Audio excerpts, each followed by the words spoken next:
যুবক তুমি বলো না ভাইয়া কি সমস্যা তোমার? তোমারে কে কামড়াইছে? তুমি নামাজ পড়ো না? তোমারে কোন শয়তানে কামড়াইছে? কোন ইবলিসে কামড়াইছে তোমারে? তুমি নামাজ পড়ো না? তোমার অসুবিধাটা কোথায়? নামাজ পড়তে তোমার সমস্যাটা কি? আল্লাহর সাথে সম্পর্ক করতে তোমার অসুবিধাটা কি?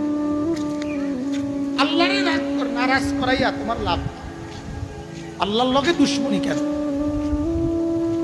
আল্লাহর সাথে নারাজ কেন? আল্লাহ তোমার ক্ষতিটা কি করল? কেমনে বললে বলবে? কেমনে? আর তো কোনো ভাষা নাই আমার, আবেগের সবটুকু বললাম বাজান, আপনাদের মহব্বতের সবটুকু উজাড় করে, আর কোনো ভাষা নাই। আল্লাহ আপনি আমাদেরকে বুঝ দান